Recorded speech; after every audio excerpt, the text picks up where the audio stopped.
Algumas décadas do século XX foram marcadas por experimentos diversos e alguns deles bastante bizarros. Mas antes de entrarmos nesse assunto, vamos conhecer a trajetória dos irmãos David Kellman, Edward Galland e Robert Charfan, trigêmeos separados no nascimento e que, por um capricho do destino, acabaram se encontrando anos depois. No entanto, o que poderia ser uma história de glórias, na verdade, parece mais uma série de drama, com final inesperado e uma trama maquiavélica de fundo. Nascidos em 12 de julho de 1961 em Nova York, e filhos de uma jovem adolescente sem qualquer preparo psicológico e condições financeiras para ser mãe, David, Ed e Bob foram encaminhados a um orfanato, onde os funcionários ficaram abismados com as 3 feições idênticas dos bebês. A primeira atitude estranha do orfanato foi registrá-los como crianças sem qualquer ligação consanguínea. Pelos papéis da instituição, eles não eram mais irmãos. Pelo que se sabe, eles conviveram apenas 6 meses juntos até serem adotados por famílias diferentes. Fim do primeiro episódio dessa série dramática, na qual uma jovem mãe incapacitada de criar 3 crianças ao mesmo tempo as entrega para um orfanato. 2 deles foram criados em Nova York, e o terceiro, David, a cerca de 160 quilômetros de distância. Durante um certo tempo, as 3 famílias, sem nem imaginar que o filho tinha mais 2 irmãos, foram várias vezes visitadas por funcionários do Centro de Desenvolvimento Infantil do Conselho Judaico, que faziam perguntas a respeito do desenvolvimento das crianças e justificando que aquele procedimento era praxe quando o assunto era adoção. Os familiares achavam isso uma coisa normal e até positiva, uma vez que se sentiam ajudados pela instituição, quando, na verdade, o objetivo dos questionários era outro. A criação dos 3 irmãos continuou a transcorrer normalmente, sem ninguém saber da existência um do outro, até que no início de 1980, aos 19 anos de idade, Robert Charfan, o Bob, decidiu se matricular no colégio comunitário do condado de Sullivan, perto de Nova York. Logo no primeiro dia, a surpresa. Os outros alunos passavam e cumprimentavam Bob. Alguns batiam as mãos em suas costas. Algumas garotas vinham e trocavam beijinhos. Até certo ponto, ele achou essa recepção agradável, uma vez que poderia ser o contrário, ou seja, os outros alunos o evitarem. Ainda mais porque ele era um novato, um calouro. Mas havia algo de errado nisso. Será que poderia ser um trote, como é normal na maioria das escolas americanas? Ou estariam confundindo com alguém? Ele teria essa resposta mais rápido do que imaginava. Um rapaz e 2 moças aproximaram-se dele, chamando-o pelo nome de Ed, dizendo que era muito bom revê-lo e que finalmente ele havia decidido retornar às aulas. Ele disse que seu nome não era Ed, e sim Bob, mas os 3 jovens acharam que ele estivesse de brincadeira e simplesmente saíram. Mais tarde, já no quarto onde ficaria, alguém bateu à porta. Ao atender, o rapaz do corredor, que depois disse se chamar Michael Dominitz, se assustou imediatamente. "Nossa, mas vocês são a cópia exata um do outro", disse o impressionado Michael. Bob então indagou o que estava acontecendo. Por que aquelas pessoas o estavam cumprimentando e quem diabos era Ed? Michael perguntou a Bob se ele havia nascido no dia 12 de julho de 1961 e se ele era adotado, e obteve respostas positivas de Bob. Ele então disse: "Você tem um irmão gêmeo e é meu melhor amigo, Ed. Vocês são exatamente iguais. Eu vou ligar para ele." Essas informações foram dadas pelo próprio Bob, algum tempo mais tarde, a vários veículos de mídia. Segundo ele, ao conversar com Ed no telefone, achou estranho ouvir a sua própria voz, porque até na voz, eles eram idênticos. Marcaram um encontro na casa do próprio Ed e então Michael o levou até lá. O encontro dos dois, evidentemente, não poderia ser mais emocionante. Logo que se viram cara a cara, perceberam que não havia outra explicação, a não ser que eles eram irmãos gêmeos. perceberam que não só as vozes eram parecidas, eles eram idênticos em todos os sentidos possíveis. Pareciam iguais, tinham o mesmo gosto alimentar, a mesma marca de nascença, fumavam a mesma marca de cigarros, riam e falavam da mesma maneira e até tinham a mesma pontuação de QI, de 148. Ambos eram lutadores na faculdade e até tinham os mesmos estilos de luta. Logo ficou claro que eram gêmeos que se separaram e foram entregues a famílias diferentes para adoção. O outro detalhe comum era que partilhavam também sinais de ansiedade de separação quando mais novos. Naquele momento, no entanto, não quiseram nem saber o que tinha acontecido. Somente se abraçaram de felicidade e só queriam pensar no daqui por diante. É claro que os pais adotivos de ambos também se assustaram bastante com essa descoberta. Os dois irmãos, contudo, só pensavam em contar, um ao outro, o que havia acontecido em suas vidas até então e não mais se separaram. A mídia na época não perdeu tempo e publicou. O rosto parecia familiar. Estudantes parecidos confundem a faculdade até descobrirem ser gêmeos separados no nascimento. Eles viraram manchetes local e nacionalmente. Só que os dois ainda teriam uma nova e grande surpresa. Alguns dias depois, e não muito longe dali, David Kellman estava em sua casa quando recebeu o telefonema de um amigo que perguntava: David, você já viu a notícia do jornal de hoje? Sobre 2 gêmeos. Você precisa ver isso. David então foi até uma banca de jornais e pegou a edição que o amigo havia dito a ele. O susto, claro, foi imediato. Aquilo não poderia estar acontecendo. Como poderia ser? Assim que retornou à sua casa, providenciou para conseguir o contato com alguém daquelas famílias e, de alguma forma, ele acabou conseguindo o telefone da casa de Edward e ligou. Ao conseguir falar com a mãe de Ed, ele quase não segurou a emoção, tamanha a ansiedade que sentiu. Ele dizia que havia visto a foto nos jornais e que tinha certeza de que era irmão dos dois. Não havia como não ser o terceiro gêmeo. Uma reunião entre as famílias foi marcada e pronto. 19 anos depois, 3 gêmeos idênticos, separados no nascimento, se reencontram. A mídia, que ainda estava saboreando a notícia do encontro dos 2 primeiros, quase entrou em choque com a nova notícia. O emocionante encontro dos trigêmeos virou objeto de desejo para jornais e programas de televisão. Bob, Ed e David se tornaram celebridades quase instantâneas.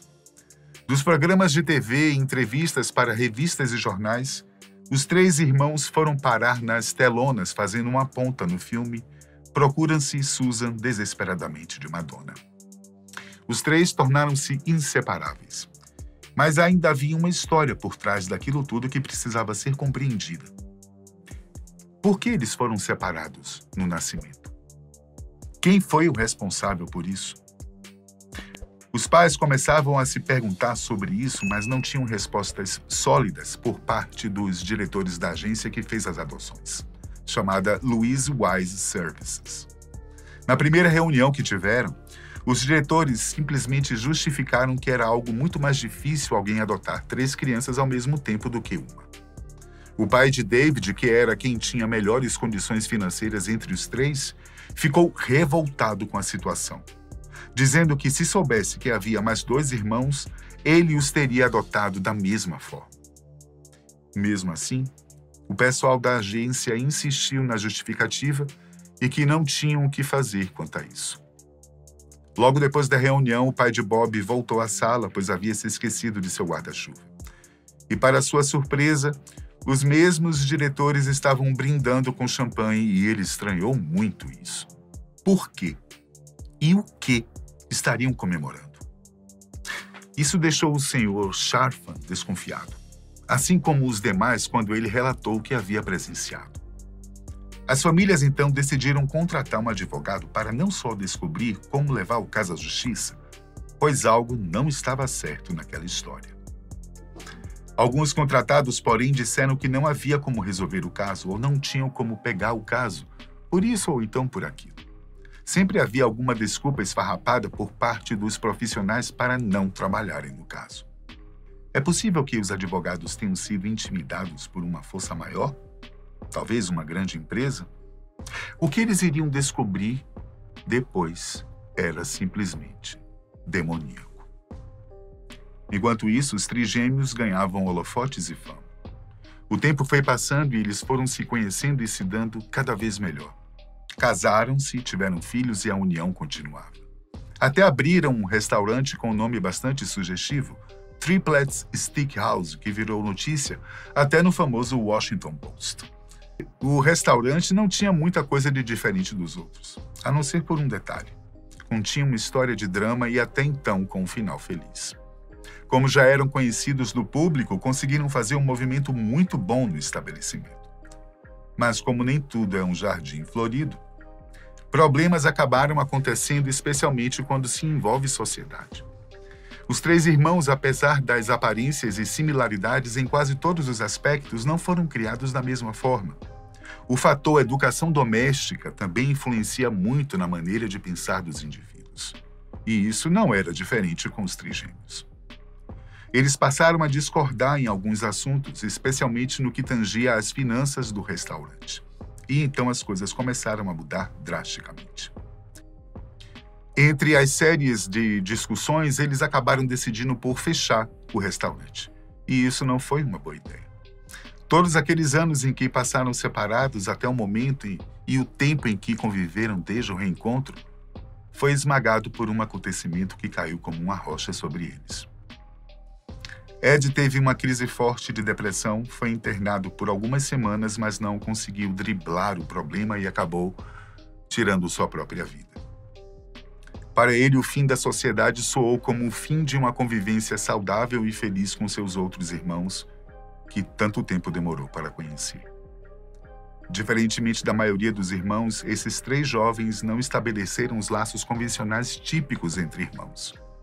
Imersos na incrível natureza de sua situação, toda a atenção se concentrou nas semelhanças entre os meninos em vez das diferenças. Foi um turbilhão de emoções. Fama repentina e um desejo incontrolável dentro desses jovens de reconectar com parentes há muito tempo perdidos. Depois do ocorrido, as coisas começaram a ficar mais preocupantes para os pais, que ainda lutavam para saber os motivos da separação das crianças. Paralelo a isso, surge em cena um jornalista e autor de livros, Lawrence Wright. Wright sempre teve admiração por histórias sobre gêmeos idênticos. E por isso chegou a informações que chocaram todo o país nos anos 80. Vencedor do prêmio Pulitzer, ele mergulhou na história cativante e perturbadora dos trigêmeos, publicando-a depois em seu livro de 1999 intitulado Gêmeos, e o que eles nos dizem sobre quem somos. A saga gira em torno do documentário Três Estranhos Idênticos, disponível nos streamings. A investigação de Lawrence Wright revelou que, antes de sua adoção, um estudo secreto havia sido iniciado pelo prestigioso Louis Wise Services, em Nova York, que se especializava em adoções judaicas. O estudo tinha como objetivo explorar variáveis psicológicas que influenciavam os processos de desenvolvimento. Os trigêmeos eram participantes involuntários desse estudo, e sua separação teve consequências significativas. À medida que o vínculo entre os trigêmeos diminuía, eles começaram a reconhecer suas diferenças e a refletir sobre as maneiras distintas pelas quais sua separação os havia afetado. Segundo foi observado, um dos irmãos, Ed, enfrentou mais desafios de saúde mental do que os outros, ocasionado por uma paternidade inadequada. No entanto, essa explicação simplifica demais a complexa interação entre genética e ambiente. A epigenética, um campo emergente, investiga como fatores ambientais influenciam a expressão gênica, mesmo desde o nascimento. E toda essa ideia de estudar os gêmeos separados veio de um proeminente psiquiatra chamado Peter Neubauer, membro do Instituto de Psiquiatria da Universidade de Nova York. Dr. Neubauer, que também era conselheiro da agência de adoção, acreditava na época que os gêmeos representavam um fardo tão grande para os pais e para eles próprios, na forma de certos riscos de desenvolvimento, que seria melhor que os gêmeos adotados fossem criados separados, um do outro. Descobriu-se também que os famosos trigêmeos não eram os únicos objetos do macabro experimento de Neubauer. Seu primeiro par de gêmeos foram duas meninas, as quais deram os nomes de Amy e Beth, que foram separadas logo após seu nascimento e oferecidas a famílias diferentes. E para que o estudo desse certo, as famílias não deveriam saber que participavam de uma experiência involuntariamente. Não sabiam que a filha adotiva tinha uma gêmea e eles seriam acompanhados de perto por funcionários do instituto e da agência. Como as gêmeas tinham constituições genéticas idênticas, a equipe pôde avaliar os efeitos do ambiente em suas personalidades, comportamento, saúde e inteligência. Em termos gerais, as diferenças entre as meninas à medida que envelheciam seriam uma medida de validade do pressuposto mais fundamental da psicologia analítica, que é o de que a experiência, em particular o nosso contexto familiar, nos transforma nas pessoas que nos tornamos. Para eles, a influência do ambiente é que determina o futuro de alguém. Mas será que era mesmo necessário usar de um artifício tão desumano, que é separar os gêmeos? Outro parâmetro inserido na pesquisa de Neubauer era que cada gêmeo fosse colocado em uma família de classe diferente da outra. No caso dos trigêmeos, Bob foi para uma família rica, Ed para uma família de classe média e David para uma família menos abastada. Já as meninas foram adotadas por famílias que eram, em certos aspectos, bastante semelhantes. Ambas eram judias e viviam no estado de Nova York. As mães ficavam em casa e em cada família havia um filho quase exatamente 7 anos mais velho que o gêmeo. Mas no contexto econômico, a família destinada a Beth era mais abastada. Diferentes também eram os comportamentos e as personalidades dos pais em cada família. E isso também era importante para o experimento, uma vez que faria mais sentido ainda ter gêmeos em ambientes completamente diferentes, para ver até onde ia a partilha de similaridade entre eles. E um detalhe não pode ser deixado para trás. Os trigêmeos, assim como as Amy e Beth, também foram adotados por famílias judaicas. Mas naquela época mesmo, Neubauer preferiu não divulgar os resultados de seus estudos. Pelo que ele mesmo falou, por receio de ser desaprovado pela comunidade em geral. Então, com medo da opinião pública negativa, Neubauer recusou-se a publicar os resultados de seu trabalho. Os registros do estudo estão lacrados na biblioteca da Universidade de Yale até 25 de outubro de 2065. Embora em 2018 cerca de 10.000 páginas tenham sido divulgadas, mas foram fortemente redigidas e inconclusivas. Neubauer morreu em fevereiro de 2008 aos 94 anos de idade, e ele nunca foi acusado ou condenado pelas suas experiências. E como estão Bob e David hoje em dia? Eles continuaram conhecidos e ainda mais depois do lançamento do documentário 13 Estranhos Idênticos, dirigido por Tim Wardle, que ficou intrigado com a história dos irmãos e resolveu contá-la. Está disponível em streaming e vale muito a pena assisti-lo.